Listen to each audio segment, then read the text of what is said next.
almost all of my readings are incomplete. They're abrogated, misappropriated. I put them down, I read them, I return them. I can't remember how many times I've returned to Edward Said and Fanon.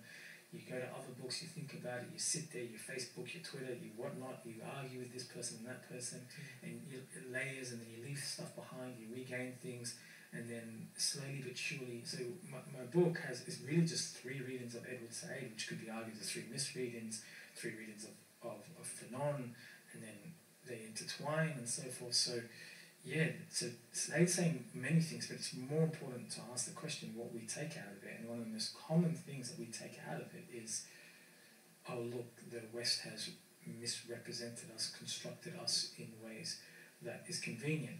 I've created the ideal other. That's only half the story, and it's not the best half, right? The real crucial questions that come out of Said is, where does one locate themselves when we talk back? What is the critical consciousness that is anti-orientalist? Where is this place of authenticity that we can, these are the real questions that come out of this book. Can we escape hegemony? The relationship between politics and power is clear, but you can get that anywhere, not just through Said. And then eventually there's a debate about, if you're willing to go that far as, well, is there an authentic Islam? Or is that in itself Orientalist? And then that has to be unpacked. What do we mean? Do we mean law? Do we mean the Sharia? Do we mean something ontological? Like, is Islam everything? There's a location? Is it a geography? Then you start asking yourself deeper questions beyond representation. It's no longer about what is the symbolic image of who you are. It's about who you are, and it doesn't have to be static. So to answer your question, it's what we take out of Said that matters, and I think a lot of us have taken the one message at the expense of another. What do you think people are going to take out of your book? I don't know. I don't want to know. Look, it was really difficult to write because it's autoethnographic, which means it's a lot about who I am. It's less scientific than one expects, but then there are moments where I become overly theoretical. There are other times where I'm just telling a story. I actually have no idea. I've got good reviews from very big key thinkers around the world, and I'm happy with that. But who knows? I mean, لم يخلق الرحمن مثل محمد بين الورى بشرا على الإطلاق لم يخلق الرحمن مثل محمد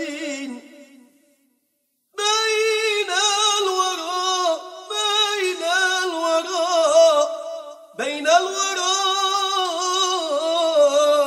بشرا على الإطلاق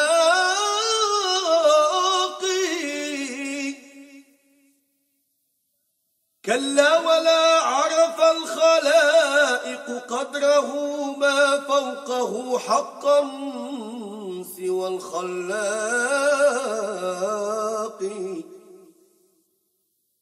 كلا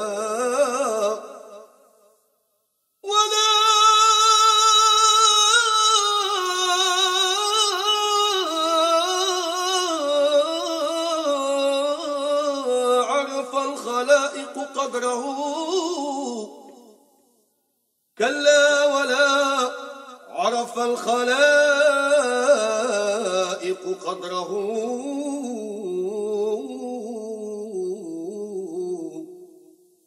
ما فوقه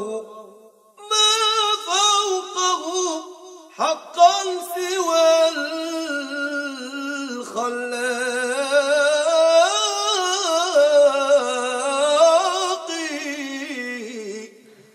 Assalamu alaikum everyone.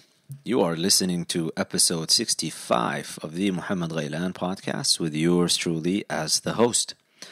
Releasing an episode on a wrong day of the week. Don't worry. Things are not strange. I was traveling over the past few days. My apologies to all of those who've been sending me messages and I haven't been able to respond. That is why it's difficult for me to keep up with all of these logistics and administrative tasks while I'm traveling. So yeah, I've been traveling for the past few days. Spent a wonderful weekend in Sydney with Mizan Avenue.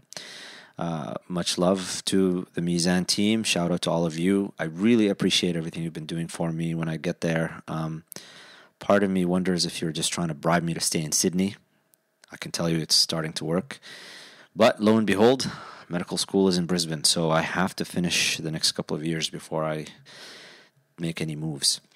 At any rate, aside from being released on a different day of the week, which is strange in itself, I guess, for those of you who are creatures of habit, the subject matter of the episode itself is also out of the ordinary for how I've chosen to make these podcast episodes. I usually reserve book discussions and reviews for Andalus Book Club. I have a monthly webinar, a live webinar, followed by Q&A. It's a video webinar that happens on andalusonline.org for Andalus Book Club members. And if you're not aware of that, you can go check that out. We've had webinars all the way throughout 2017. Now we're in 2018 coming to the end. These webinars are recorded. Many of them are 2+ hours long, kind of a thing. So there's a good full video library now there. And it's an interesting subject matter usually. And, well, always. I chose the book, so it's got to be interesting, hey?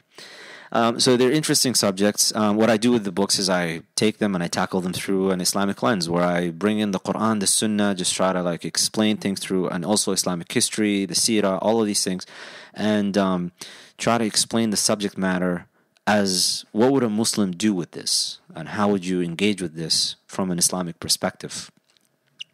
So usually I leave these things for that kind of platform. Which is more kind of a limited platform. But with this particular work, and this book that I want to cover in this episode, I'm choosing to do this more on a public scale, and also differently a little bit, because it's a good representation of how a new generation of Muslim activists and Muslims in academia are thinking about the world and our place in it. Now, I should pause here for a second and just clarify one thing. Usually, for those of you who follow me on Facebook and Twitter, there are posts and tweets where I say, "Dear Muslim activists," and then I just go on and say something about some sort of an approach to an issue. Some of you get upset, bothered by that, and they think that it's as if I'm talking about all Muslim activists. That's not the case. It's just a general counsel to any Muslim activists, especially those in the public sphere who have some sort of a platform. And they say that the reason they're doing something is because of Islam teaches them to do this and that. They say it because, my religion teaches me to be like this. Islam is all about this and that. So if you're going to say that, there is a requirement of you now to show where did you get that from.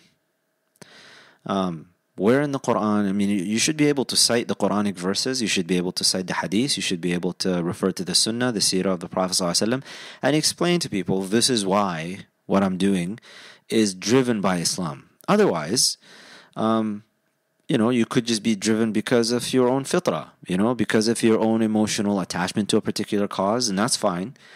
But if you're going to talk about Islam, I think you have to say where you got that from. And the reason this is important, and it's more important, before 10 years ago, people wouldn't say anything to you. But nowadays, there is an increasing number of Muslim activists that are becoming involved in activities, in causes that, at the very least, if you want to be really charitable and generous in describing them, you would say they're contentious. Sometimes it's just flat out prohibited in the religion.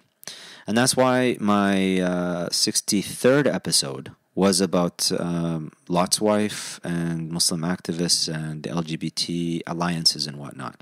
If you haven't listened to that, I highly recommend you go check that out if you're interested in the subject. Now, the reason I chose this book, as I said, is because it's a good representation of that kind of movement. Now, if this doesn't apply to you, don't take offense to it. I'm not intending you by it. But if what I go through here happens to speak to you at some level and it fits in, this is not me attacking you in any way. This is just a brother reminding you of certain obligations and duties to the Islamic tradition. I hope you don't take offense to it. I hope that all of us are able to recognize when our ego starts to put up its defenses, and we just decide that, whenever we're presented with what Allah subhanahu wa ta'ala says and His Messenger says, we say, سَمِعْنَا وَأَطَعْنَا. We hear and we obey. And so that's why I'm going through this particular text in this episode. Now, I played a clip at the start of this episode, and the clip comes from an interview that the author of the book Radical Skin, Moderate Masks, Yassir Morsi, had done on the Race Card podcast. Now, I want you to keep what Morsi said in this clip in mind, especially at the start of it, because what he says will be very relevant to our discussion in the book. So just keep that in the back of your mind. Who's Yassir Morsi? Yassir Morsi is a lecturer in politics at La Trobe University, and he is the vice president of the Australian Critical Race and Whiteness Studies Association. The book that we are going to be discussing in this episode, Radical Skin, Moderate Masks, was published in 2017. And outside of his academic publications, Yassir Morsi also has opinion pieces that are published in the Guardian newspaper. He's gotten some appearances on television. So he's got some presence also on the, what would you call, let's say, a public intellectual platform. Now, Morsi was inspired from his reading of Frantz Fanon with the idea that Muslims are always engaged in the continual pursuit of white recognition to get our own sense of self and location in history and identity, because we're always trying to, we're always tying our existence to white recognition. It's like the white person recognizes me and gives me platform. And so we tie our existence to that. He presents this book as an autoethnography. It's an autoethnographic attempt to discover himself as a Muslim living in the West, and more specifically, living in Australia. Especially after, the war on terror kind of climate. Now, this is his attempt to figure out what it means to be a Muslim, and he takes the reader on a journey of his internal struggle through 3 erected characters of famous Muslims who represent the masks he realizes he was putting on as he engaged with the Western world as a Muslim himself. There are a couple of important points to turn attention to before delving into this book. Due to the autoethnographic nature of it, much of what will be discussed in this episode might come across, not much, I want to say, a few things might come across as personal attacks against Morsi. And I promise you, this is not the intention here. Had this book been one dealing with the subject of Muslim identity in the modern world, and in the West in particular, I would be doing the same thing to it. The only difference is that as an autoethnography, Morsi has put himself in the middle of it, which in turn means that whenever I address a point in this book, it will invariably somehow come across like I'm talking about him. And the difficulty with this lies in the fact that I have no interest in the person of Morsi. The intention of this episode is to address a general topic. And the general topic is the dissociation of Muslims from Islam itself. So at the risk of this coming across like a polemic against Yassir Morsi, and the hope that at least one person who might be confused by the field of critical race theory and its relationship with Islam happens to be listening to this, I'm going to proceed with the text. And I'm going to hope that you guys will just have a positive assumption of me, a good assumption of me, that I'm not trying to attack the person, Yassir Morsi. It's just about the arguments and the things that he puts forth in this work, despite the fact that it's an autoethnography. And I'll explain that in a second. The second point that I'd like to highlight about Morsi's approach to thought and analysis of the world. There's a paper that he published this year, actually, 2018, in Continuum Journal of Media and Cultural Studies. He writes where he describes his methodology in it. And he says, and he's talking first about the paper itself and his methodology of it, and then he gives a general context of how he thinks about the world in general. And he says, quote, "I want to stumble and repeat myself, and to be circular in my argument for a reason. For this research paper is non-linear logic and its absence of sequence embodies my struggles as an Islamist and as a scholar to speak freely within set institutional and racialized norms. But to give further context to this, I should be more honest about what motivates me. I find within me a strong will to identify an institutional demand for me to write in a particular way, and in turn, a will to resist this. I have long harbored a strong wish to be unscientific, for the word science is always tied to power and race for me. Echoing Linda Teway Smith in her wonderful decolonizing methodologies, science, like the term research, is a dirty word to me. In my experience on studying Muslims, it represents the articulation of white supremacy more than a path to truth. End quote. This is really an amazing admission from Morsi if you think about it. It's also the reason why he constantly engages on his public platforms in use of the STEM acronym. STEM stands for Science, Technology, Engineering, and Mathematics. He uses that in a dismissive and a derogatory way, where he declares those of us in these areas of study as too quote-unquote positivist in the way that we think.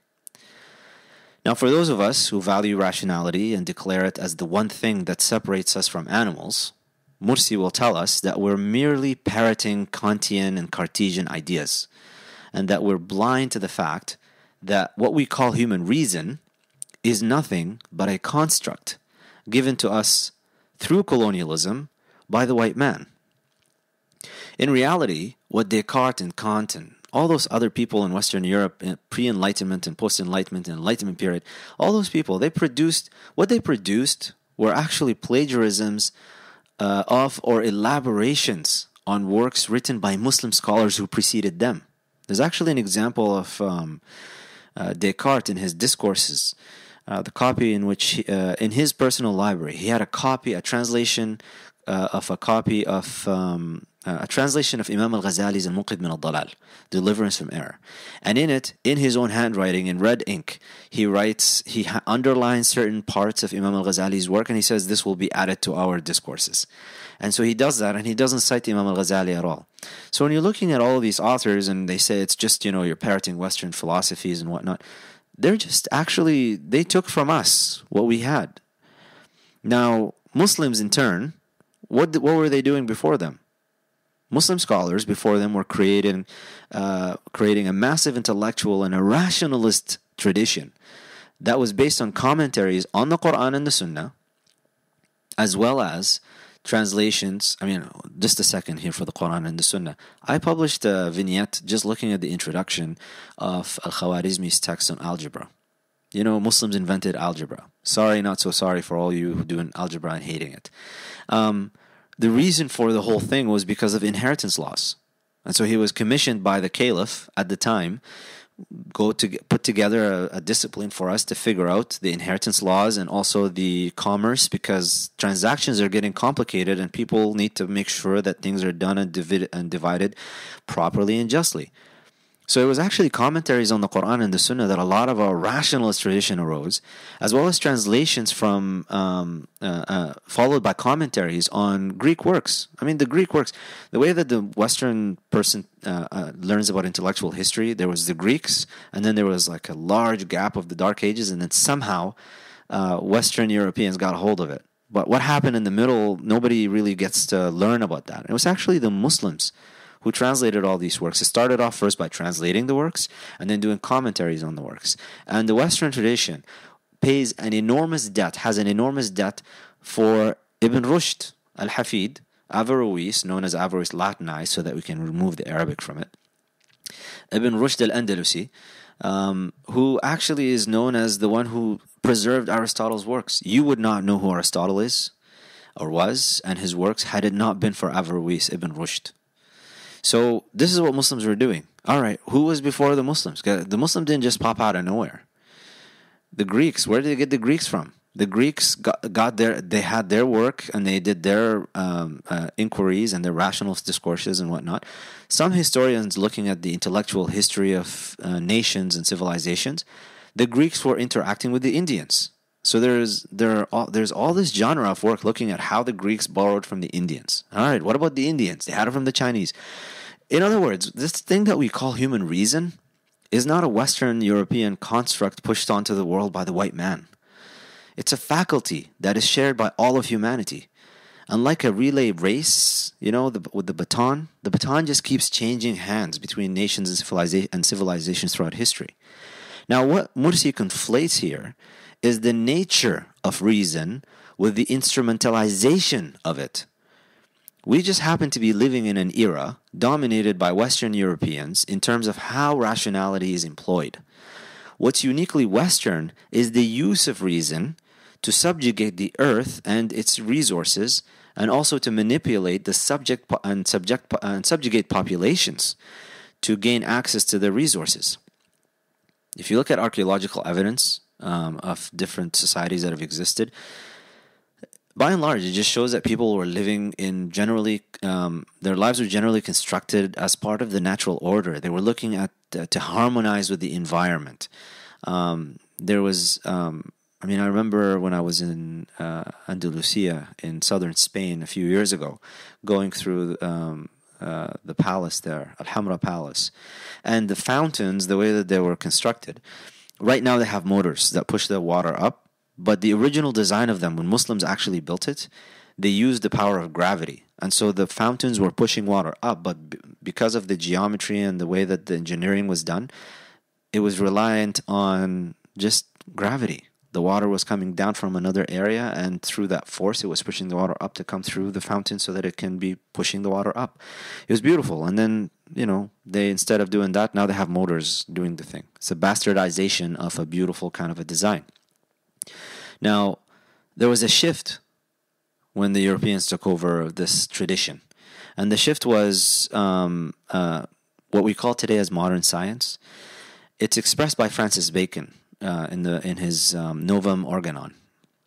And he wrote, the quote is, "Let the human race recover that right over nature which belongs to it by divine bequest." In other words, the way that he looked at, and he says variants of this across his writings, Francis Bacon. In other words, what he's saying is that modern science, the function of science and knowledge of nature, is not so that we can live in harmony with it, but is to subjugate it, subdue it, make it acquiesce to our own whims. So if you look at global climate change, the environmental disasters resulting from them, all of that, these are the products of the use of human reason to get as much as we can while we're here. Because with the death of God, as Nietzsche put it, we're trying to be gods ourselves before we go into our graves. Because at the end of the day, we're going to die. After all, when you think about it that way, if this is the only life that you have to live and nothing else, then you might as well just get as much as you can. Enjoy it. This is the one thing that you got going on. And so naturally, it makes sense. It's not a surprise that people will take that path towards that. Now, this is not about reason. This is not about the reason itself. It's almost like knives are bad. That's a nonsensical statement. A knife can be used to cook food and to cut vegetables and fruits and whatnot and provide some good things for people. And a knife could be used to murder people. The problem is not with the knife, it's with the user. The same thing with reason. Now, Morsi's rejection of logic and rationality is actually a rejection of what Allah subhanahu wa ta'ala has told us about the human being. Allah says in Surah Al-Isra, وَلَقَدْ كَرَّمْنَا بَنِي آدَمَ وَحَمَلْنَاهُمْ فِي الْبَرِّ وَالْبَحْرِ وَرَزَقْنَاهُمْ مِنَ الطَّيِّبَاتِ وَفَضَّلْنَاهُمْ عَلَى كَثِيرٍ مِّمَّنْ خَلَقْنَا تَفْضِيلًا. That we have honored the children of Adam and carried them by land and sea. We've provided good sustenance for them and favored them, especially above many of those who we have created. وَفَضَّلْنَاهُمْ عَلَى كَثِيرٍ مِّمَّنْ خَلَقْنَا تَفْضِيلًا. Now, Muslim scholars commenting on this verse, just go look at the tafsir. Look at the exegesis of the Quran, the commentaries on the Quran. Long before colonialism, before Western Europe, before the British and the French and the Italians and the Portuguese, went around the world raping and pillaging, before any of that stuff, before any talk of being subjugated by the white gaze, look at the traditional tafsirs and what they said about that. They said that the honoring of the human being came about through the soul and the intellect.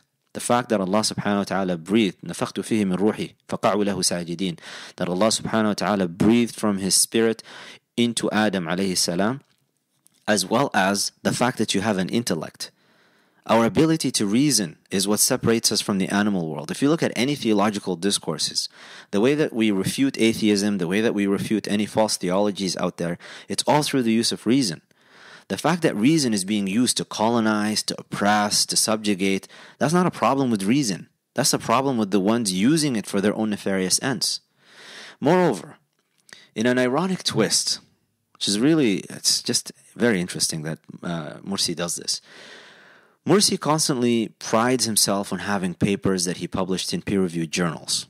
Now, the way that he's appealing to peer review actually speaks volumes, because the power of peer review is in its rationalist and scientific foundations. Whenever Morsi says, I have peer-reviewed articles, he's appealing to science and reason. The fact that he's saying that other people have checked my work and they are accepting it as valid, and this is something that has value to contribute, and that's where he's getting his currency from. The thing is, peer review is a process. The value of peer review is in its ability to evaluate objective data. So if you're going to produce, so let's just put on my science hat for a second. When I published articles, you can go to PubMed right now and just put in my name, Muhammad Ghailan. You will get a bunch of papers. These papers, what we did with them is I did the studies, I did the experiments. I first had previous results from other people. I checked them myself. Is this actually the case? I confirmed what other people have done. Secondly, I came up with a hypothesis. I think that if I do X, Y, and Z, such and such will happen. And then I designed the experiments. And in each paper, there are 3 to 5 experiments that we go through, and basically tackling the problem from different angles. Now, these techniques are known in the field, and the animal models that we used are known in the field. And there are other people doing similar type of work. Now, I came up with the results. I did the statistics on them. I also have to justify why did I use that statistical modeling for it. And then I draw conclusions. We do up the draft, and then we send it. And then it goes on. We choose a journal. Then the editor will look at it. Is this a valid paper to begin with? Is this a good study design? Is this something that we want to be associated with? If yes, they will say we'll forward it on to peer reviewers. This is a blind study. You don't know who's looking at your work. But there are others, there are specialists in the field, they are specialists in the specific area that you're working in, and they go through and they figure it out and they see, all right, this is good, and then they critique, and then they can come back at you and say, you need to add another experiment, we need to increase the number of animals that you used over here, your conclusion here is a little bit too far-fetched, adjust it, and so on and so forth. That's the peer review process. It relies, or it's based on the idea or the fact that there is an objective piece of information that we can all look at. If I'm going to make a claim, if I'm going to say that something happens in nature the way that it does, it has to be confirmed. That's what peer review means. It's confirmed by other people. Now, you do it in engineering, do it in mathematics. Mathematics has rules. Mathematics is an area of logic and axioms that mathematicians use, and engineers also rely on that, and formulas and all of these things. And so what they do is if you send a paper to a journal where you're an engineer of some sort, they'll look at your work. And then they'll have other mathematicians and other engineers look at it and say, is this valid or is it not? If you send a paper to a peer-reviewed mathematics journal where you reject the axiom, for example, that 1 + 1 = 2, you know, the incompleteness theorem is what I'm talking about here for those with mathematics background. If you the incompleteness hypothesis, if you say that, or theorem, so if you say that I'm going to reject that, your paper is not going to be accepted because you're rejecting a fundamental thing that is objectively known by necessity that everybody accepts, and now you're going against that. What Yassir Morsi in his field does, autoethnography, which we'll explain in a second what it actually is. There are no objective data. There's nothing objective out there that he can point to. What he's writing are his personal opinions, his subjective opinions. They cannot be tested. They cannot be verified. When he says I'm publishing in peer-reviewed journals, the peers that he's talking about are just regular readers for all intents and purposes. Yeah, they're academics, there are people that are influential in that particular field, but there is nothing objective out there that we can go and grasp and say, this is something I can verify. So in fact, what it becomes then, it's a matter of rhetoric. and if he's really good in his rhetoric and he can move certain emotions in particular in the readers, then they can accept it and say this is something that is really. And so you find that actually in the book reviews for this book, if you go online and just check out some of the reviewers' commentary on this, they all say the same thing. I felt really uncomfortable. This really challenged me. This did this and that. But is it actually an objective fact? Is there something I can go and test out? So when he appeals to peer review, he's trying to borrow from a field of positivism, which is really ironic, to give credence to the work that he does. And if you really break it down, it's not peer review. It's an echo chamber. It's not any different from anyone writing a book or writing an article, publishing it out there into the ether of the internet, and then having a bunch of likes and having a bunch of people saying, I really liked what you wrote. It's not any different. So that's the issue with claiming peer review. You can't have your cake and eat it too. You can't say that science is a dirty word, research is a dirty word, but then borrow from the concepts and the tools that we use and then say that I'm this and that. Now, with that out of the way, we can now delve into the book and tease out some important moments.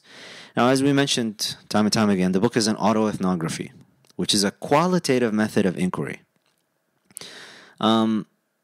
Just as an aside here, just to explain what the difference is there. So you have qualitative research and you have quantitative research. In qualitative research, what it assumes generally is that reality and truth are constructed and shaped through the interaction between the people and the environment. So there's nothing that's objectively true out there. It basically looks at how people live in their natural environments, and then it interprets the phenomena based on the meanings people bring to them. So that's a broad kind of view of qualitative research. Autoethnography is a sub-branch, it's a subfield within qualitative research, within this qualitative method of inquiry. It's a narrative form of writing where the author himself or herself researches their own experience and their internal conditions that they have as they engage with the external environment. So it's actually, rather than looking at a population and seeing, you might have some validity with you look at a population, how things are happening and how they're reacting. But with this one, you've actually removed the ability to verify. You're just talking about someone's feelings and emotions as they engage with the world. They assess them. It's almost like a personal self-psychoanalysis. And they explore their emotional state vis-a-vis the world and the decisions that they make as a result of that. So this is what autoethnography is. Now, generally speaking, qualitative research in general, it stands in opposition, and definitely autoethnography is the most extreme form of it that stands in opposition to scientific research, which is when you hear the term positivist, you're talking about science. You're talking about a system where it says reality is assumed to be objective and independent from the researcher. In other words, 1 + 1 = 2 is not a subjective experience. It's not a feeling. 1 + 1 = 2 is an objective fact.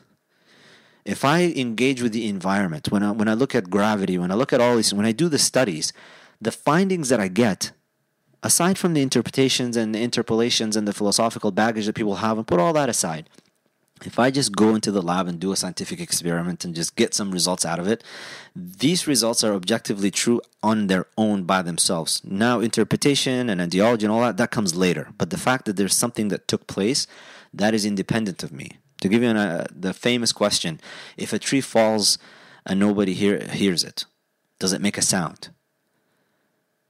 Yeah, it does. Well, they say that a sound has to be perceived by an individual. No, you're talking about another level here. The fact is the tree fell, and the tree produced waves, and these waves of reverberations in the air, which we term sound, are perceived by somebody, but these waves happened.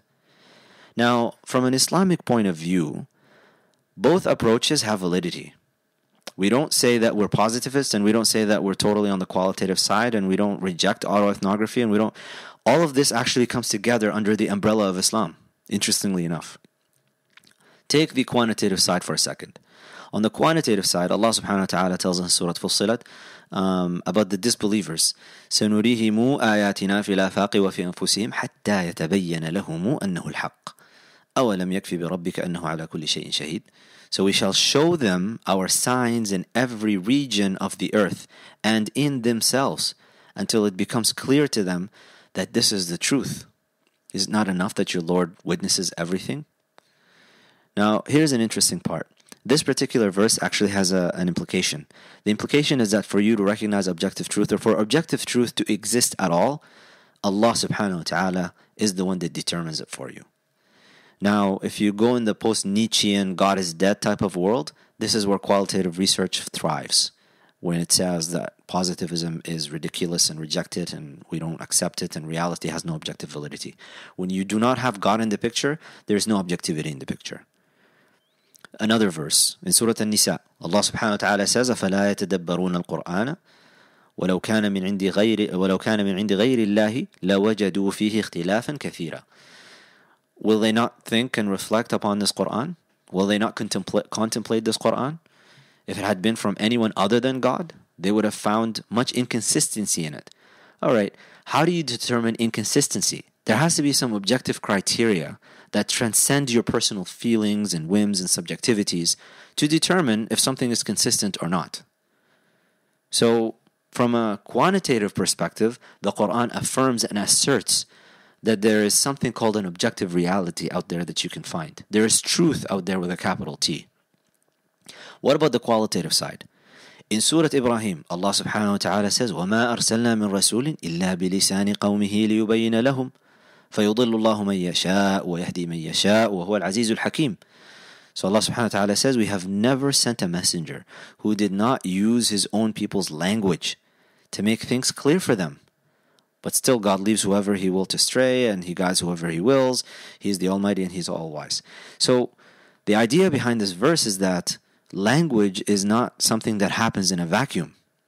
There are cultural connotations, there are indications to certain terms. I remember before moving to Australia, one of the orientation seminars that I attended was about what different words mean. Because although we speak English in Canada, the States, and Australia, there's the same word has different, drastic, not even in the same area of meaning. They're talking about totally different things with the same word. And so they give us this chart, the common words in Canada, what they mean and what they actually mean in Australia. So just watch out when you're in Canada and you ask for a thong versus in Australia and you ask for a thong. You're going to get different things if you ask for a rubber in Canada versus a rubber in Australia. So you have to know the milieu, the environment, how are these things taken. So whenever you're presented with a word, someone uses a word that you have a reaction to of any kind, the first thing you should do is pause and just confirm, what do you mean by this word? Because I understand this word in a particular way, and I just want to confirm that you understand it in the same way, so that we're talking the same thing. We're talking about the same thing. So both of them are actually incorporated underneath the Islamic umbrella. Now, despite anyone's protestations, it doesn't matter who you are, truth is objective. It's an objective thing that can be sought and it can be attained. And it is out of God's vast mercy that He has given us reason, the intellect, logic. What is logic? Logic to thought is what grammar is to language. It orders your thought. It leads you somewhere. Now, defining truth is not dependent. You can have a perfectly logical statement that could be false, but for you to have your thoughts organized properly, you need logic to do that. And to reject all of that and say, I want to engage in circular reasoning and circular logic, you're just negating the very thing that makes us human beings. Now, the power of autoethnography, though, lies in the fact, because it's still a powerful form. If you read Radical Skin, White Masks, I read that twice, actually. The first time was just my own personal interest in, I have an interest in that area anyways, but I had to read it as part of my education in medical school.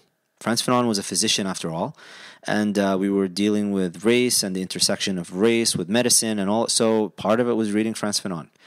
And so I had two different readings of Frantz Fanon. It's a very powerful form that informs you of experience and how things could be perceived.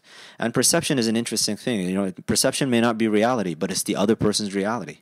This is how they perceived what you said, and regardless of your intentions. And that's why sometimes when you hurt somebody, when you say something, you don't try to argue. So the worst thing you can do is try to argue and blame them for misunderstanding you. Maybe you need to fix your language and adjust so that you're understood better and more properly. Now, the power of autoethnography lies in the fact that at the end of the day, it's just a story. An autoethnography, it's a story. It is not a scientific text. It is not an objective text. It is not an informative text for how you should live. It is simply a story of one individual talking about their life and their experiences and how they feel and their emotions and whatnot. It's a personal narrative. It can trigger feelings, for sure, just like when you sit down and you read a novel. I mean, I remember reading, when you read Shakespeare or you read one of the books that really struck me when I was in university, Emily Bronte's Wuthering Heights. It triggers emotions. It doesn't have to be real. It could be a total construct. But these feelings and they can trigger self-reflection on the reader themselves. In the context of the book, Western Muslims, when they read an autoethnography like this, and specifically those who come from an Arab and an Indo-subcontinent background, they will find much to identify with. I guarantee you, if you bring a Japanese Muslim, there are 100,000 Japanese Muslims, at least in Japan, according to the last stats that I read. If a Japanese Muslim from Japan comes and reads Radical Skin White Masks or Moderate Masks, he's not going to be able to figure out, none of this. He will be perplexed. Now, for an Indo-subcontinent and Arab background, brown Muslims, yeah, they can identify with this. Now, the line between objective truth and personal experience becomes very blurry in this type of work, because it makes it really easy for the author to advance the idea that his or her subjective experience has objective validity. It's an individualized, introspective exercise promoted as research that purports itself to speak of general experience. Now, given the fact that the Quran tells us that the human being was ennobled by reason, the analysis that follows here will be a rational treatment and questioning of a number of passages in this work. I'll be working with the assumption that words have meaning, and language is meant to communicate what those words mean. The fact that this is an autoethnography should not really take away from this. If someone says, "I'm going to the store now," we would rightly expect that person to be going to the store. If they say that and then go to bed, and then claim that that was their intention the whole time and they never intended to go to the store, we would be justified to question that person's knowledge of the English vocabulary at the very least. If they deny that words have meaning, we would rightly ignore everything they say from that point on, because if we don't share basic language rules to communicate, we can't have a discourse. Moreover, although Morsi continually reiterates how this is about his own personal search for identity and an authentic Islam, if such a thing exists according to him, he nevertheless subtitled this book, "De-Radicalizing the Muslim and Racism in Post-Racial Societies." Now, unlike autobiographies where we know we're reading someone's account of their own life and experience, this book is in a genre that attempts to turn the personal and subjective into a generalized and objective reality, and he's promoting it with this subtitle as basically a methodology, as a recipe for a Muslim to pick it up and to apply it in their lives. Now on to the book. The book itself is divided into 5 parts, spanning 15 chapters. He's got an introduction, and then 3 chapters, fabulous, militant, and triumphant. And these three parts speak of his masks that he was removing, and then he finishes off with a conclusion. Now, on with the introduction, and subhanallah, it's a fascinating thing to see some of the stuff play out the way that they do. On the page where he has part 1 introduction, and then he has ... and then he intended to write in Arabic, Bismillah. Unfortunately for him, the printing did not come out Bismillah. It came out with a spelling error. And the Arabic reads Allah Bism. Now, we don't believe in, like theologically speaking, for Muslims who haven't done Aqidah classes or anything like that, we don't actually believe in real cause and effect. We believe that Allah subhanahu wa ta'ala is the creator of everything and everything happens for a reason. Now, if you make a mistake in something, there are two explanations for that. One would be you tried your best and you prepared and you did everything you could and it just didn't work out. And that now we say that the decree has overcome you. It was never meant to be, and that's why you made that mistake. But two, you just don't have the knowledge, or you're careless, or whatever. It could be other explanations that relate to you. Now the introduction, when he says introduction, Allah Bism, there's a hadith that the Prophet ﷺ said, and scholars have used from the beginning of scholars writing Islamic texts. There's a reason why they all start off with Bismillah ar-Rahman ar-Rahim, Alhamdulillahi Rabbil Alameen. The reason they do that is because the Prophet ﷺ is reported to have said, كل أمر ذي بال لا يبدأ بسم الله أو بحمد الله فهو أقطع أو هو أبتر أو هو أجذم. There are three narrations for this. So every affair of significance that does not begin with praising Allah subhanahu wa ta'ala, or does not begin with the name of Allah subhanahu wa ta'ala, this affair is going to be cut off from blessing. So this text, he's trying to start it off with Bismillah, but the printing comes out Allah Bism. And there is a significance to this. This is not a printing error. We live in an era now where you can get your Arabic straight, you can print this thing properly, you get drafts of your book before it is pushed through for publication. So it's one of two things. Either Morsi intended for this to come out as Allah Bism, which is a nonsensical statement, or he didn't know. Either way, Allah subhanahu wa ta'ala has not allowed this text to begin with His name to grant it the blessing that He was seeking for it to get, which is an interesting thing to reflect on. Sidi ibn Ata'illah al-Sakandari, one of the great Sufi scholars, said, Al-bidayat alamatun nihayat. The beginnings are the signs of the ends. Now, if you begin your text with a printing error, such a simple printing error that you didn't even catch, with Allah Bism, this has got to be something to pause and reflect on. On page 11 of this text. Now, the thing with this text, Morsi explains how he was looking. He starts off at the beginning where he talks about he was looking to learn about Islam and he was trying to figure out himself. But before he gets into that, he talks about Islam as a race, which is an interesting approach to take things. And he clarifies a little bit. And he says, this is halfway through down page, I guess it would be page 10, or it's part 10 of the chapter, it's page 11.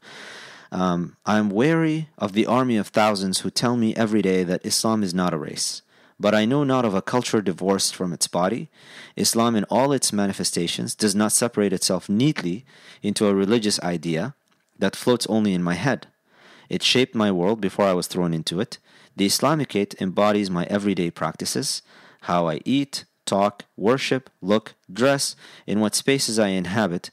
Besides, almost every historian and scholar on the matter will make the same point. Racism has never solely been about the body. The reduction of a people into corporeal them works to mark the difference from the cultural us. It is otherness inscribed into our body, the other's territory, geography, values, looks, and skin intertwined with a story about our entire repulsive way of being. That is true, but again, you cannot dismiss offhand the fact that Islam is a religion with propositions. There's a reason why a Muslim from Africa going to a mosque in Japan is not going to recognize a lot of things. but they will still be able to recognize the acts of worship. They will still be able to recognize the prayer. They will still be able to recognize the creeds if they translated it to them from Japanese into, let's say, into whatever language, the Hausa language or the Malay or whichever language that they have in Malay. No, that would be Malay. So if you go to Africa, you speak Swahili, they'll translate to each other. They'll understand the beliefs. But if you link Islam and make it inextricable in this way, you're doing exactly the thing that the Westerner, the so-called white colonizer, is doing to you. You're accepting that narrative, which is ironic that you're trying to resist it while at the same time you actually take it on. Let's see, page 24. Page 24. You're going to have to bear with me because I'm browsing through as I go through this. Now, he says in page 24, he gives us his intellectual makeup, how he started to learn about being a Muslim. And he basically shows us who his teacher was. For a student researching my honors thesis on Nietzsche, I enjoyed him the most. He gave me a shield to defend myself against racially weaponized words like reason and progress. In summary, The Birth of Tragedy gives my autoethnography a vocabulary. As an impassionable undergrad, Nietzsche's dramatic, tortured, poetic character captivated me and provided me with three crucial and conceptual terms that shape my language: the Apollonian, the Dionysian, and their synthesis. Since my first reading, the robust metaphors of the Apollonian and Dionysian helped me understand the myths of Western modernity. Turning the pages of The Birth of Tragedy, my mind drew instant links between Apollo, the god of light, and the public light of whiteness that irradiates my racialized condition. But above all, for much of my early years, the Apollonian and Dionysian metaphors represented a way to think about life's aesthetic generalities, of the struggle between art and concrete, of an ontological tussle between the world of ideas and the worldliness of the world of the exterminated. You know, it's looking at this, and I'm not going to read the rest of this particular passage, but one thing that Muslims struggle with is taking the works of non-Muslim, Western, or Eastern, or African, or whoever, any author out there, any work out there. One of the things that I've been noticing Muslims struggling with is, at what point do you take a tool that is useful? You know, the Prophet ﷺ said, "Al-hikmatu dallatul mu'min, anna wajadaha fahuwa haqqu biha." Wisdom is the lost property of the believer. Wherever they find it, they have more right to it. At what point do you take a tool and then that tool becomes your worldview? That tool all of a sudden colors the way that you see everything. I think the point comes about when you don't have background in Islam. Even if you are a Muslim, even if you pray, even if you fast, if you haven't actually studied, and by the way, for all of the listeners out there, it is obligatory upon you to study your creed. You have to study your aqeedah at least a basic level to establish why you believe the things that you believe. The majority of scholars do not accept for a Muslim to just be a Muslim just because that you happen to be born in a Muslim family. You need to explain, and especially in the world that we live in today, more especially if you are someone in university.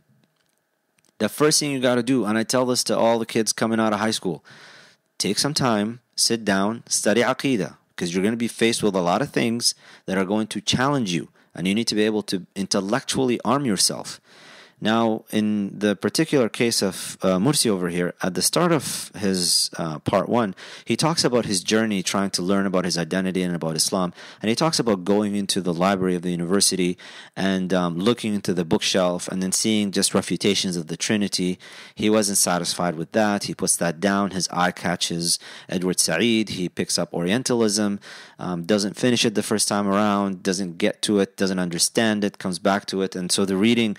So this whole book, by the way, as he says, is 3 readings of Orientalism, is 3 readings of Fanon, is 3 readings of whatever that he's constructed through the combination of Fanon and Said. Either way, we don't find anywhere. I mean, it's just interesting. You title the book Radicalizing the Muslim, and you're talking about Islam and Muslim identity, and the one Arabic thing, the one reference that we could say comes from the Quran is misspelled. But at any rate, we go on. Generally, part one, before we go on to part two. Part one is just about his intellectual development, the search for identity as a Muslim. Really, it's just, there's no, his teachers and his metaphors even, which is really interesting. Everything about it is about Greek mythology.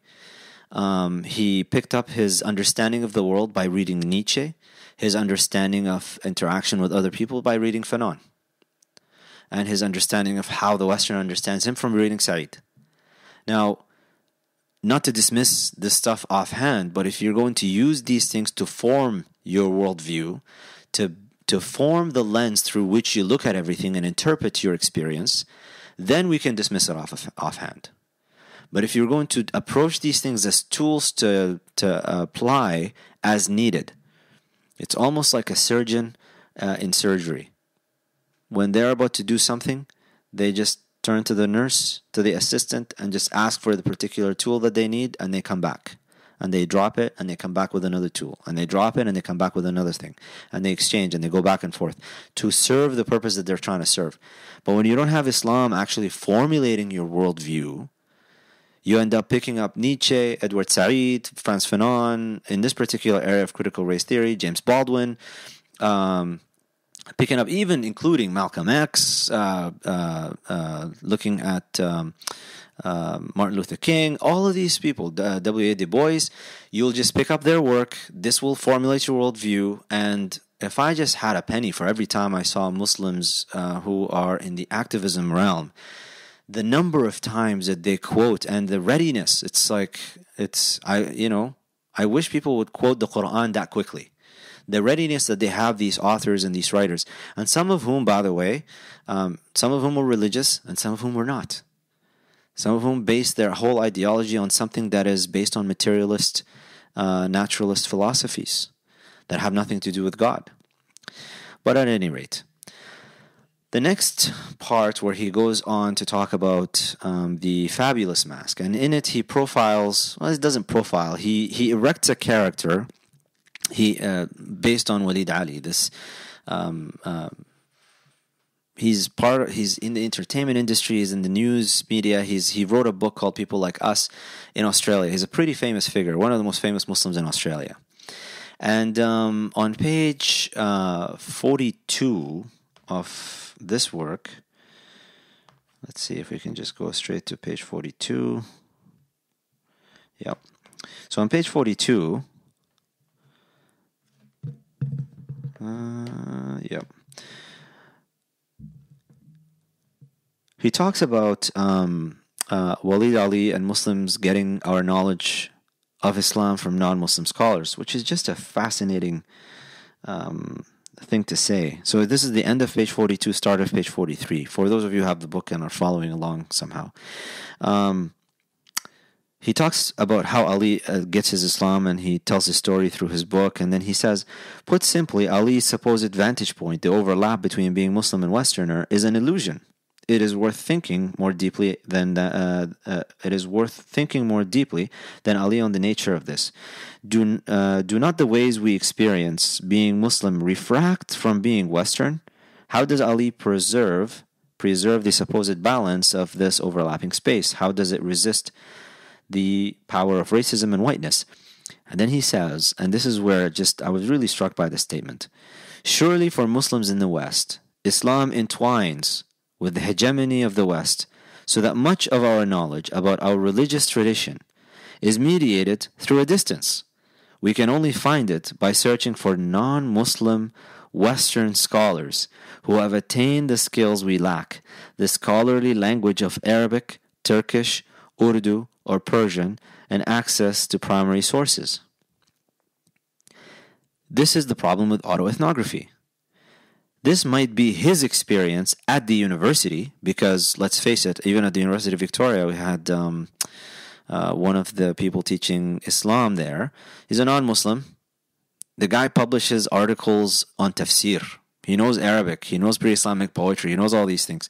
So As an autoethnography, this is Morsi's experience of the world. He's at the university and this is all he sees. And then he projects that onto the rest of the Muslim community and says, this is all of us, our access to the Islamic tradition is through a distance. None of us understand Islam from our own sources because all of us have to rely upon non-Muslims. I'm sorry. Did you go and ask around? I mean, I barely been here for 2 years in Australia. I've already made connections with a number of muftis and scholars and teachers, and I'm getting connections left, right, and center. And I wasn't even seeking it out actively that much. I merely just engaged with the community. I don't understand how you can make this statement, to be honest. We can only find, let me just repeat it again, because words have meaning and sentences are constructed to communicate that meaning. We can only find, and he's talking here about Islam. Let's back up a little bit. Surely for Muslims in the West, Islam entwines with the hegemony of the West so that much of our knowledge about our religious tradition is mediated through a distance.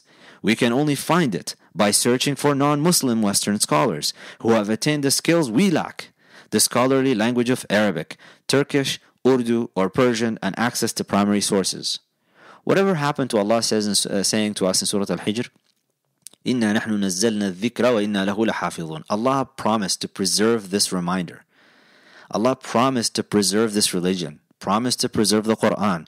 And by extension, that means preserving all of the tools to be able to understand this religion.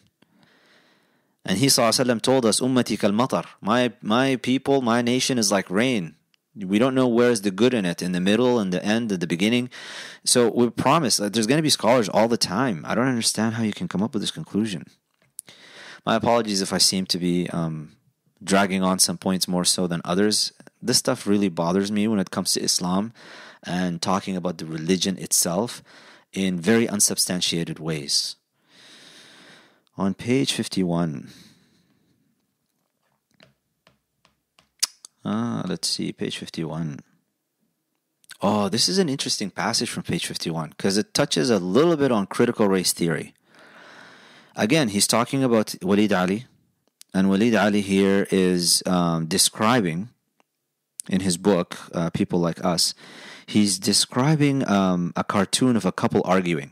And so the passage says here, he describes a cartoon of a couple arguing. From the man's mouth comes a black speech bubble containing a white square. From the woman's, it's the opposite, a white speech bubble containing a black square. The cartoon tells us something is wrong, for Ali deduces the contrasting bubbles represent different ways of seeing the world. It captures the essence of a dysfunctional relationship in which there is talking but no communicating. All right. So then Yassir offers his criticism. In this example, Ali ignores how patriarchy genders the unequal positions of which we negotiate relationships. Ali ignores how patriarchy genders the unequal positions of which we negotiate relationships. It comes then as no surprise that he also neglects the dysfunctional relationship of power itself. All right, so you're going to problematize power as such. Just the fact that there's going to be some people over others. Let's just put patriarchy aside for a second, because that's another discussion altogether. I just want to talk right now just about power itself. He problematizes power. The fact that there is a hierarchy of people where some people are over others in power, that's a problem by definition. Not the exacting of power, not the use of power, not the usurpation of power, not the oppression. It's the fact that there's going to be power at all. As far as this statement says, that's a problem. It's a dysfunction in its own. All right. Towards the end of Surah Al-An'am, Allah subhanahu wa ta'ala says, وَهُوَ الَّذِي جَعَلَكُمْ خَلَائِفَ الْأَرْضِ وَرَفَعَ بَعْضَكُمْ فَوْقَ بَعْضٍ دَرَجَاتٍ لِيَبْلُوَكُمْ فِي مَا آتَاكُمْ إِنَّ رَبَّكَ سَرِيعُ الْعِقَابِ وَإِنَّهُ لَغَفُورٌ رَحِيمٌ.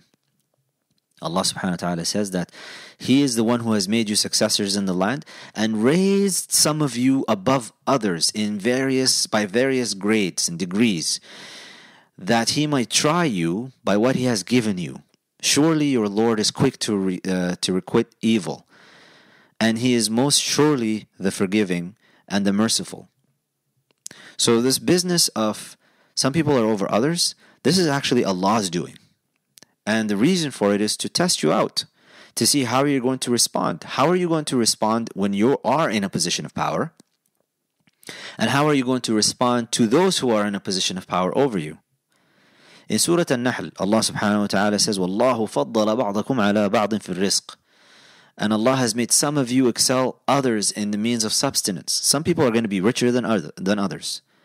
Some people are going to be really rich and some people are going to be really poor. فَمَا الَّذِينَ فُضِّلُوا بِرَادِّ رِزْقِهِمْ عَلَى مَا مَلَكَتْ أَيْمَانُهُمْ فَهُمْ فِيهِ سَوَاءٌ أَفَبِنِعْمَةِ اللَّهِ يَجْحَدُونَ. So those who are made to excel do not give away their sustenance to those whom their right hands possess, so that they should be equal therein. Is it then that the favor of Allah that by God which they deny? Are you denying God's favor here? In fact, when you're problematizing power just for the sake of problematizing power, that's actually a rejection of God's order in the world. With regards to patriarchy and all of that, again, that's for another, I think that's for a whole other podcast to really get into that. But it's a matter of who's, even in the Quran we're talking about azwajan, taskunu ilayha, that it's not that one is over the other or one is, even وَلِرِجَالَ عَلَيْهِنَّ دَرَجَةٌ. Look at Allah subhanahu wa ta'ala describes the men as they have a degree over women. Look at the tafsir of that. Ibn Abbas radiallahu anhu says darajat al-tanazul is the degree by giving up their rights, not a degree as in you're above me kind of a thing. The fact is, in the Quran, men and women are equally deficient. They're equally but differently deficient. Both complement each other so that they get the whole. And that's why you get sakina, tranquility, when spouses come together, when people get married and they get together. Outside of that, you're in a state of turbulence. So, what is this business of problematizing power just for the sake of problematizing power? It's fascinating stuff. Not to mention that this whole system of critical race theory or whatever, it's all about power. This is their obsession, and when they get into a position of power, then they exert it over other people. And they say this is how you need to think. Their power that they're seeking is more of an intellectual type of power, which is fascinating that they don't even see through that. At any rate, page 68. On page 68, this is... I almost fell out of my chair, to be honest, when I was reading this passage, because it really just, it's something else. In this passage, or in this section, it's he's talking about an incident with a friend of his. He's recalling a story. And he says, a close friend of mine, Abdullah, explained how the word jihad had now entered common usage in the wake of 9/11. And then he goes on after that a little bit down, and he says, Abdullah went on to explain how he had recently read my blog review of David Cook's book, Understanding Jihad. It's fascinating. You go read David Cook's book on Understanding Jihad and you write a review on it, but you've got all of this tradition of Muslim scholarship talking about it, but I guess that wasn't interesting for you. Giving me a quick overview, he tells me how Cook dedicates his book to answering the question, what does it really mean? Cook's book starts by suggesting that there are different types of jihad. However, there is a consensus within Muslim works and practice that jihad means warfare with spiritual significance. Only today's apologists are trying to change its meaning. Cook traces the meaning of jihad from the Prophet Muhammad, peace be upon him, to Osama bin Laden's through 6 chapters. The first 2 are most interesting since he grounds his definition in Islamic doctrines and early Muslim communities. Considering the massive scope of the task, he rarely engages deeply with the multiple central and legal or spiritual texts, but nevertheless, he concludes with the main thesis. Cook's point is to argue that interpretations of jihad as spiritual struggle against one's desires are somewhat exaggerated. He uses Muslim texts, researchers, and ideologists to support the thesis that jihad means physical warfare. In his introduction, Cook argues that Al-Qaeda's literature invokes the legal, religious, and military vocabulary of traditional jihad. Although many Muslims today reject bin Laden's claim to wage jihad, Cook suggests that Muslims under social and political pressure by non-Muslims are unwittingly revising their traditional understanding of jihad. He implies that Muslims mask reforms by providing elaborate proofs, as if claiming that jihad as a spiritual struggle is a historical and doctrinal constant throughout Islamic history. And then he goes on to say, Muslim history begins with the Hijrah, when the Prophet, peace be upon him, fled the persecution. So all of this, again, he's talking what David Cook is saying. Muslim history begins with the Hijrah, when the Prophet, peace be upon him, fled persecution and immigrated to the neighboring city Medina. Cook argues that Muslim immigrants over time converted Medina's tribesmen to create, oh my God, it's hard for me to actually go through this and read it without having some sort of a reaction. Let's see. Cook argues that Muslim immigrants over time converted Medina's tribesmen to create a growing and more powerful Muslim community. In this context, that jihad arose. It was the religious justification to legitimize Muslim campaigns, to gain adherents and control territory. Cook figures that on average in his later life, the Prophet, peace be upon him, was involved in 9 military campaigns a year. He points out that these campaigns provide sure proof of jihad's importance to the early Muslim. For the uninitiated, this explanation of jihad and religion in general and how religion arises and forms different doctrines and things, this is a materialist explanation. This is a totally sociological explanation devoid from revelation. It does not recognize revelation as something that is coming from Allah subhanahu wa ta'ala.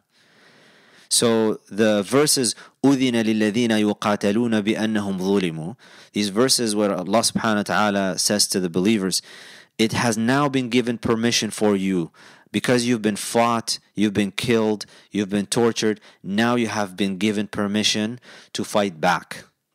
Those verses are nowhere in this particular analysis, and they're not even recognized as real revelation, because as Cook tells us here, that the Prophet ﷺ and the companions just converted everybody because they wanted to create a growing, more powerful community. It's all about power. Again, this business of power.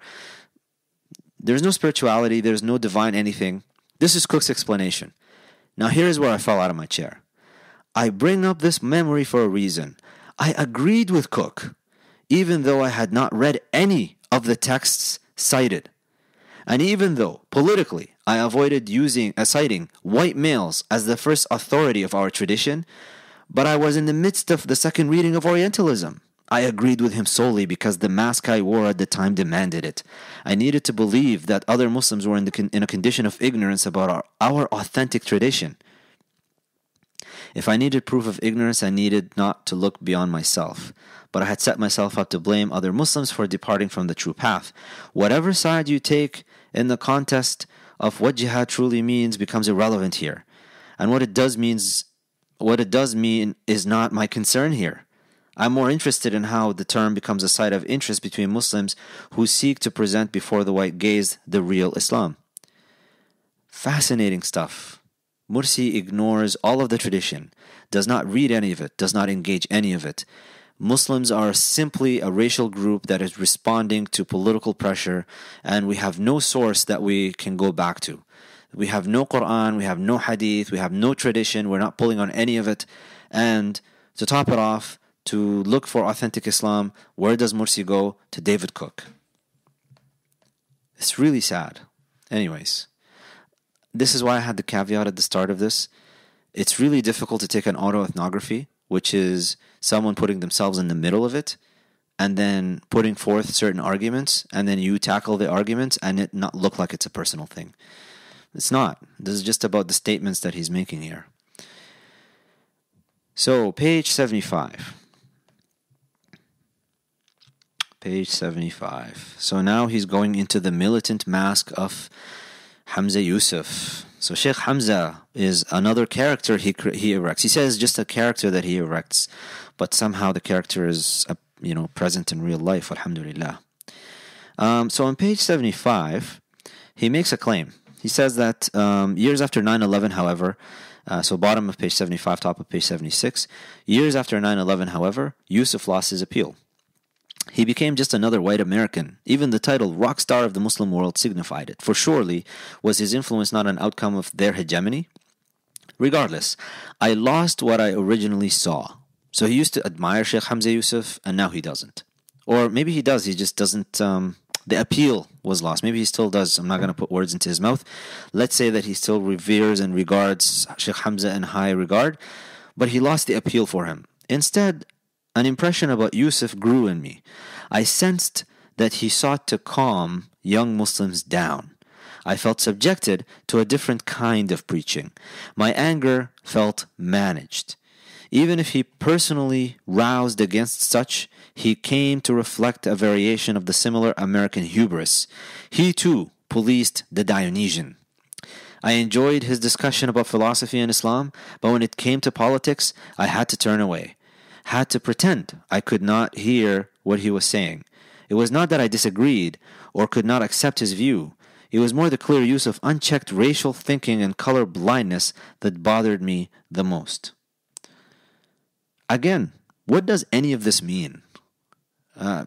Whenever Sheikh Hamza talks or writes or does any of that stuff, you usually hear, that's just maybe I'm just listening to some lectures and others he's not doing this, but everything I've heard of Sheikh Hamza, he's always talking Quran, he's talking Sunnah, he's referring to the Prophet ﷺ, and he's interpolating, he's bringing in a rich tradition of Western philosophy, Eastern philosophy. He's bringing all that together, and he's presenting it as a package for people that makes Islam not relevant but relatable. Islam is always relevant. It's just, is it relatable? Do you understand? Can you grasp these things? Now, you have anger about political situations. Rightfully so. American hubris. We agree with you. The campaigns, all of these things, the drones, totally, we're on board with you. But a Muslim's role is to first ask, what does Allah and His Messenger want of me? The idea that you just want to be angry for the sake of let's just be angry, that's not proper. Anger is a natural emotion that Allah subhanahu wa ta'ala has put into you so that you can look at events and look at things that might threaten your existence, might be injustice out there, and you should have anger for that. And that is a positive thing. That's a good thing. You should be angry. The next question is, how do you direct that anger? And what do you do with that anger? Not, I feel like my anger is being calmed down. It's not calming you down. He's just telling you how to respond. Just as I said at the start of this episode, reality for a Muslim is much greater than what you can see and touch and measure. And your Lord, the creator of everything, is telling you about it. And He's telling you how to react and how to approach these things. And scholars like Sheikh Hamza Yusuf, when they come and tell you these things, human beings, granted, they're not infallible. Has shortcomings, sure. Sometimes conflict of interest, okay. But at the end of the day, your source, your ultimate source, is the Quran and the Sunnah. And that's how you judge something. Not, I don't like what he's saying because I feel like my emotions are being somehow muffled. He goes on after that, bottom of page 76. He makes an interesting claim here as well. Again, this is Morsi's attack against reason, against rationality. This chapter is not just Sheikh Hamza Yusuf, it's also Professor Tariq Ramadan, where he says, it may sound odd, but I have regularly felt Ramadan is too reasonable, too careful in establishing his thoughts. Conceivably, perhaps he grows wary of the foul surrounding critics that tarnish his reputation, and he remains forever conscious of how they mistranslate him. He is also so strong and a beautiful character. He is also a strong and beautiful character, but no matter how many times I try to blame myself, I cannot agree with him. Again, if you look at the Islamic tradition, the Prophet ﷺ says in an authentic hadith, if you guarantee me what's between your two jawbones and what's between your thighs, I guarantee you heaven for you. I guarantee paradise for you. He ﷺ says that whoever speaks a word that they don't pay attention to, and it has a great significance, it could end up casting them into the hellfire. I mean, you can never be too careful with your thoughts. You can never be too careful with what you articulate. So to take that and shed it in, put it into this negative light is, I don't know what to make of it, to be honest. I don't know where that comes from. On page 79, back to Sheikh Hamza Yusuf. I mean, there's other commentary that he makes about. Actually, let's talk about Professor Tariq Ramadan a little bit more. So this is from page 78, where he talks about Professor Tariq Ramadan's program for what he's trying to tell Muslims to be like and what to look for and what to do with regards to their presence in the West. And in his works, Professor Tariq Ramadan talks about, so he says here, maybe then we can read into Ramadan's principal concern and focus the children of Muslim migrants living in the West. He strongly asserts that second and third generation Muslims are Western citizens, and hence they must think for themselves and resist a bipolar vision that grips their minds and breeds within them an inferiority complex. He grants that European Muslims will forever debate, exchange ideas, and have discussions with Muslims worldwide, but they must put forward new and concrete ideas, which remain independent on an intellectual level and on the political and financial levels. Hence, Western Muslims should form an Islam through a new arrangement that merges religious principles with an interaction with contemporary Western society. What is wrong with this statement? I mean, what is wrong with Professor Ramadan saying this? The Prophet ﷺ says, إِنَّمَا بُعِثْتُ لِأُتَمِّمَ مَكَارِمَ الْأَخْلَاقِ. I was only sent to complement, to complete the noble characters. So what Professor Tariq Ramadan here is doing, he's telling Muslims, listen, you're in the West, you grew up here, you were born here, second, third generation, this is your land, this is your home. According to Islamic law, where you live, that's your home, that's your land. We don't actually buy into this binaries of Western and Eastern and Middle Eastern and borders and all of that stuff. Where I am, this is my home, this is my land now.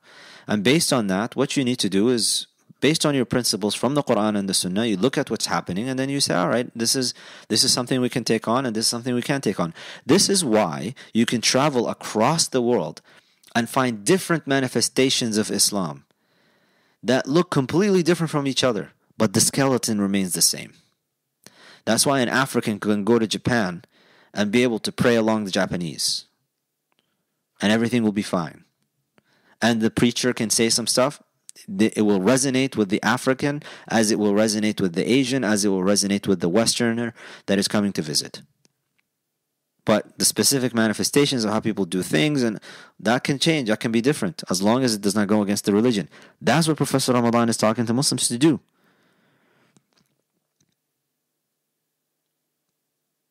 But for Morsi, what he's saying is that for me, Ramadan therefore unwittingly succeeds only in returning the Muslim to liberalism through an appeal to a particular concept of the conscious Apollonian subject that stands independently, leaving behind as problematic Dionysian anchor of the Muslim world. He conceptually removes that part which makes us an undecidable subject. Again, when you don't have Islam as a background from which you, or as a foundation from which you take off, you end up talking about Greek mythology and about all kinds of isms, trying to categorize, which is interesting. This is an interesting thing that Morsi does throughout the text. He categorizes, and all traditional Muslims, he does this too, by the way. He likes to put everyone in a box and categorizes everything that they do, which is actually a very scientific thing. The very thing that he detests, science, reason, research, categorization, he does it himself, but he does it to others. Fascinating stuff. Moving on. On page 79.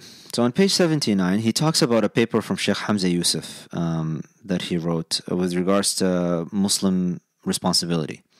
It's an essay, and he wants to... His commentary on it is, a specific Hamza Yusuf essay captures everything I desire to say about the confines of the Apollonian culture talk that plagues preachers of traditional Islam. By the way, as you read this text, for those of you who are going to read it, let me just translate a couple of terms for you. When he says Apollonian, he's talking rational. He's saying, so if we say this, the rational culture talk, and when he says Dionysian, he's referring to the emotional. So he is trying to elevate the emotional, the subjective and emotional, to overcome the rational. He is unhappy with the rational approach to life. It touches every fold of his reasoning for Muslim reform. Actually, what touches every fold of Sheikh Hamza's reasoning is the Quran and the Sunnah, which are rational texts. It is conclusively a plea for Muslims, and by rational I mean that you won't find illogical statements in them. I don't mean that we judge the Quran and Sunnah with reason that way, just for the Aqidah fans out there. It is conclusively a plea for Muslims to accept responsibility. Sure, but it also disregards the world's unequal political structures. There is no equality in the world. Allah subhanahu wa ta'ala did not intend for the world to be equal. There are going to be people over others. Power is not a problem in itself. When he says Muslims need to accept responsibility, he's telling you a verse of the Quran. لا يغير الله ما بقوم حتى يغيروا ما بأنفسهم. Allah subhanahu wa ta'ala is not going to change the state of a people until they change what's within themselves. It is us who put ourselves in this mess.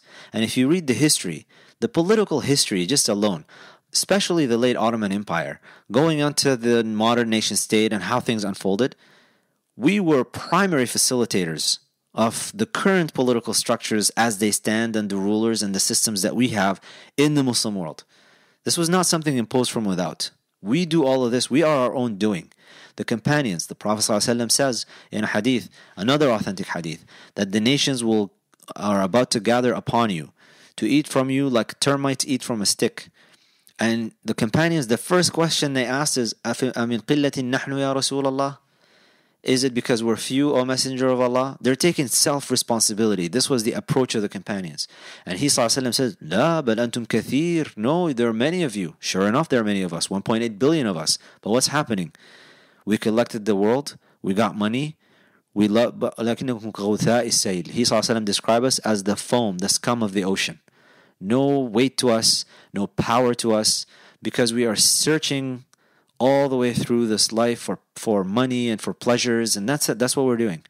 Nobody's actually, and when we want to figure out where our problems are, instead of going to the Quran and the Sunnah, we go to Nietzsche and Fanon and Edward Said. Wa subhanallah rabbil alameen. Yani it's just but back to this thing. Muslims, he says, need to self-reflect about what we do wrong. Sure. The subtitle, A Time for Introspection. So he has a problem with Sheikh Hamza's subtitle of the essay, that it's a time for introspection. He says, the subtitle made me shake my head. The worst enemies of Islam are from within, it read, as I mumbled frustratingly. Why? Actually, because the Prophet ﷺ told us that. Dhul Khuwaysira, at-Tamimi.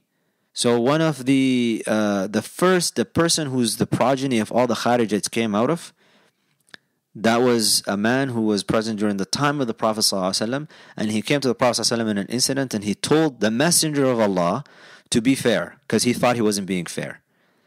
And he ﷺ, after the man left, he said, from the progeny of that man is going to arise a people. And he said to the companions, you will belittle your own prayers in front of their prayers, you'll belittle your Quran recitation in front of their Quran recitation, you'll belittle your fasting in front of their fasting, but know that their Quran is not going to pass their throats. And he says, sallallahu alaihi wasallam, when you meet them, kill them. Don't even have a conversation with such people, because they're not going to listen. And sure enough, from the time of Ali radiallahu anhu, they're the ones that killed Uthman bin Affan radiallahu anhu. And from the time of Ali, we've been dealing with this stuff. Kharijites have been around from the very beginning. The enemies of Islam are from within. We are our own undoing. Allah subhanahu wa ta'ala promises لِيُظْهِرَهُ عَلَى الدِّينِ كُلِّهِ, that this religion is going to supersede and overcome everything. But what's the problem? It's us.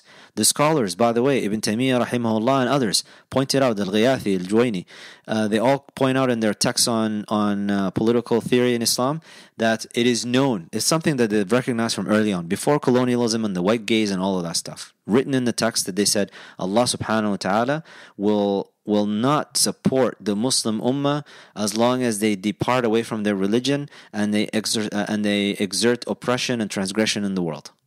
It's as simple as that. And he ﷺ says about this ummah, about our people, Inna ummati hadihi ummatun marhuma. My ummah is a blessed ummah, is an ummah that has mercy given to it. Ju'ila adhabuha fi dunyaha. It is la ilaha illallah. The punishment of this ummah is in this world. But we also know why we are getting punished. Back again. This is all about the Quran and Sunnah. And so for Morsi to go after Sheikh Hamza, Professor Tariq Ramadan, all of these figures who are merely just trying to articulate what the Quran and the Sunnah and the scholars commenting on these things trying to tell us. It's just fascinating. I don't know what to make of it. Anyways, let's just, because I know that this is getting long for some of you listening to this, but I just, for those of you still listening, thank you. I hope it's beneficial in some way. All right, page 95. Let's just skip ahead a little bit to page 95. On page 95, he gives us an interesting confession. And this is now that he gets into the final part, triumphant, before he gets into the conclusion. And on page 95, introducing the third act or case study 3, section 2, in the absence of knowing my religion's basics, I have come now to realize that I possessed what Aqil Bilgrami calls a nominal Muslim's fundamental commitment to Islam. In most of my early years of practice as a Muslim, throughout my early teen years and 20s, I repeated what I did as a child that day. I followed my grandfather's actions and of those around me. I moved my lips, stared for smiles, accustomed myself to unfamiliarity, and greeted the salams. Hence, I have always seen my grasp of Islam as something equivalent in analogy to my broken Arabic.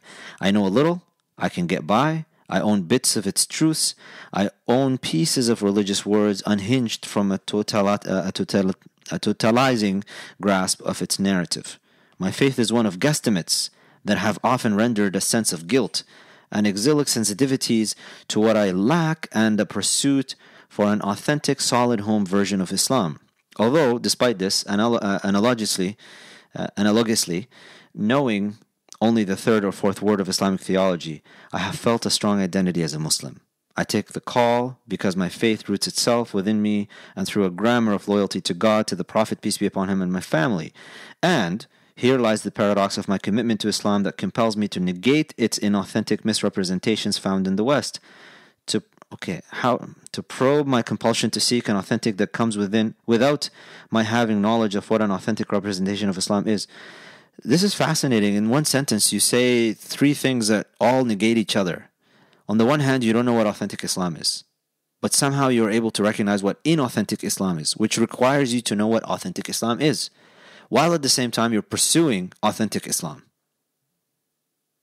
This is what's called circular reasoning, circular logic. It is a nonsensical statement. But the problem with this statement, although it's a confession and it's an admission, this is where the power of autoethnography comes through. For those who read the book and felt strong identification with it, really resonated with you, really troubled you, this is the kind of stuff that it's let's just call a spade a spade. A lot of Muslims in the West have not studied Islam properly. They have not sat down with teachers. There's a lot of people that complain about, there are no teachers, I can't find teachers. The fact is, teachers are around. They're present. Classes are being held. I mean, in Sydney alone, I know that there are classes being held. There's one problem, though. The teacher is not famous. And for a lot of, quote-unquote, social justice activists, Muslims who are having some sort of a platform, they're campaigning, they're activists in some sort of arena, their excuse is, I'm too busy, I've got school, I've got work, I've got all these things. At the end of the day, it's a matter of priorities. Whenever someone says, I don't have time, what they're telling you is that you're low on my priority. When I was doing my PhD, I was spending 12 plus hours a day in the lab. I still made time to spend with my teacher and to study this tradition. So if you're not able to take the time out of your week, because these things are not being held on a daily basis, maybe once or twice a week that you can just go for a couple of hours at either Mizan Avenue or at any of the other centers where teachers, shuyukh, credible shuyukh are actually teaching, the problem is with you. It's not with the lack of access to teachers. It's a hard thing to swallow this pill, but you better know what's up before it's too late. Page 102. Page 102. He's talking about Majid Nawaz. So this is talking about Nawaz's story.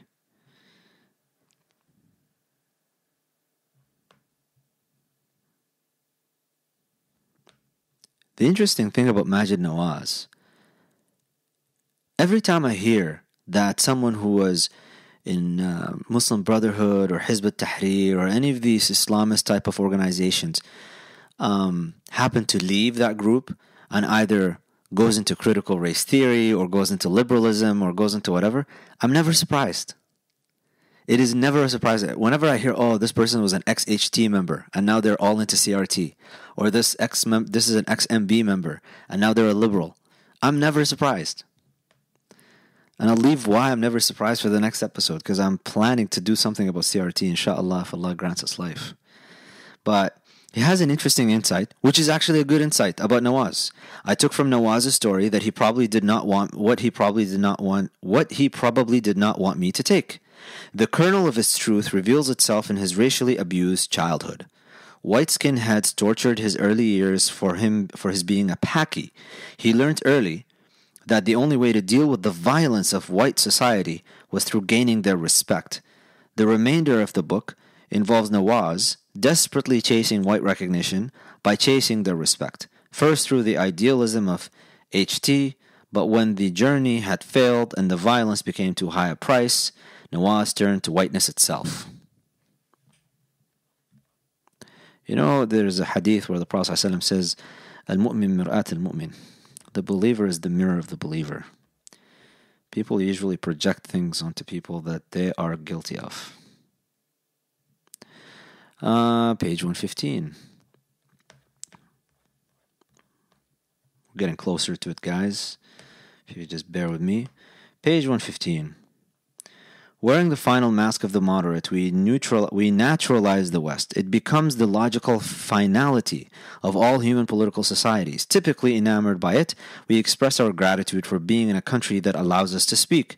We show our gratitude through celebrating the victories of democracy, secularism, or liberalism over barbarity and religious fundamentalism. When we wear the triumphant moderate mask, we unrealistically lionize the West. It risks disappointment, but instead of confronting our idealization, we use the power of any disillusionment to call for the West to live up to its standards. For instance, we treat casual racists as belonging to a wonderful and talented culture to help elicit their proper Western behavior. In doing so, we enhance their ideal self as everyone's standard, theirs and ours. We never tell the West to be better Muslims, we tell ourselves to be better Westerners. We make the West the final destination, and we often speak as if we have ourselves arrived. My problem with this passage is how often he uses we. For someone who says research is a dirty word, science is a dirty word, looking at data is a dirty thing, writing an autoethnography, which is supposed to be about your own internal struggles and internal positions about things and your reactions to the external environment, now you're moving on from this into projecting onto the rest of the Muslim community and talking about them as if you've arrived at some truth about the whole community. It's really rich. It's really rich. Page 137. We're getting into the conclusion parts now. Sorry. Page 137 he says, so this is about how to write about Islam. And he says in it, let's see. To return to one of this book's opening and recurrent questions, I, as a Muslim of the West, wondered if I could tell a story of Islam beyond the terms set by the accredited language of Orientalism. How do I write this book beyond its language? Quran, Sunnah? I mean, it's a very straightforward question to answer. It's not very difficult. When you don't have the Quran and the Sunnah, I can see why you're so concerned with the white gaze and colonialism and structures of language, of what you're allowed to say and what you're not allowed to say. I could totally see that. It makes sense. You have nothing else.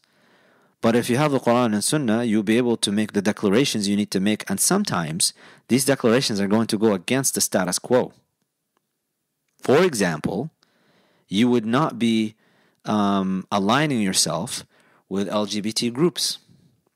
If you actually had the Quran and Sunnah as a source to decide what is right and what is wrong, you would be making difficult decisions that could jeopardize your livelihood given the current socio-political climate.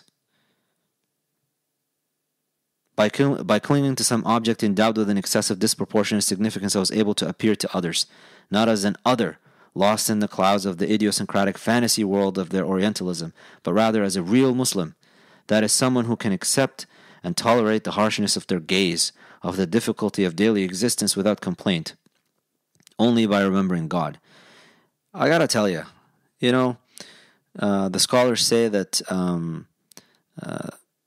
Islamically speaking, from a theological perspective, your relationship is with Allah subhanahu wa ta'ala. It is not with the people. Your constant daily awareness should be about what does Allah want from me, not who's looking at me. And in a hadith, Allah subhanahu wa ta'ala declares unto Jibreel, I love. So someone will do all of the actions to gain God's love, and then Allah loves him back, and so, or her back. And then Allah declares unto Jibreel, I love so and so, so love them. And so Jibreel says, I love so and so, and declares unto the heavens, I love so and so, so love him, because Allah loves that person. And so the inhabitants of the heavens, the angels, the people there, whoever, they're all going to say, we love so and so. And then Allah subhanahu wa ta'ala puts acceptance on the earth for that person. This is the status of a believer. The scholars say that the intelligent person, the ignorant person wakes up in the morning and says, what am I going to do today? And the intelligent person gets up in the morning and says, what is Allah going to do with me today? So, from a Muslim perspective, who is actually connected with the Quran and Sunnah in a way that it's a living thing. It's not an intellectual construct that I just kind of pull it out in Ramadan and just read, just recite the Quran and then go to Taraweeh and then, read the Seerah maybe once in my lifetime. It's not that. It's a living thing. You live it every day, and you get up in the morning and in the daytime, and everything that you do is engulfed with the remembrance of Allah subhanahu wa ta'ala, and you're with Allah the whole time. You would not be coming up with any of this stuff. Plain and simple. You wouldn't be thinking about any of this stuff in terms of using this program of CRT or whatever you want to call it, using it as a worldview, the lens through which you see the world. If you see everything through Allah subhanahu wa ta'ala, your perspective will be totally different. Page 142. Just a couple more pages and then we're done.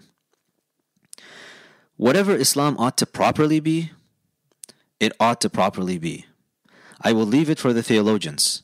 But the Islam of the war on terror is experienced, articulated, remembered, and even neglected through the lived and everyday life of Muslim bodies caught in its web. It cannot reside up high in an Apollonian abstracts divorced from the Dionysian struggles.